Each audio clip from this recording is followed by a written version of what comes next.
চট্টগ্রামের কর্ণফুলীতে হাতির অত্যাচার থেকে মুক্তি ও হাতি মানুষ দ্বন্দ্ব নিরসনের জন্য আবারও সড়ক অবরোধ করে বিক্ষোভ শুরু করেছে বিক্ষুব্ধ জনতা।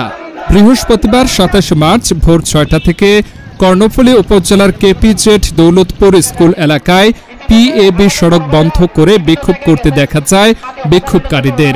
এতে ভোগান্তিতে পড়ছেন চাকরিজীবীরা, আটকা পড়ছে বিভিন্ন খাদ্যপণ্যের গাড়ি।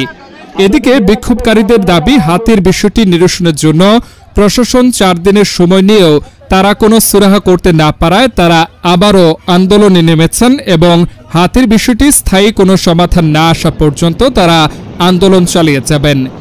সর্বশেষ খবর পাওয়া আন্দোলনকারীরা কর্ণফুলীর দৌলতপুর স্কুল এলাকা এবং আনোয়ারা উপজেলার CUFL সড়কের জাইল্লাঘাটা ও বৈরাগ চায়না ইকোনমিক জোন এলাকায় সড়ক অবরোধ করে। এতে দীর্ঘ যানজটের সৃষ্টি হয়।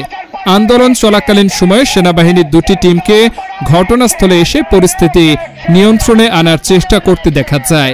এরপর প্রশাসনের সহযোগিতায় প্রায় 5 ঘন্টা পর যান চলাচল স্বাভাবিক হয়।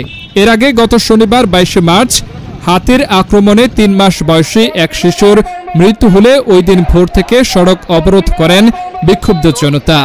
যদিও দীর্ঘ 6 ঘন্টা আন্দোলনের পর 4 দিন সময় নেয় প্রশাসন।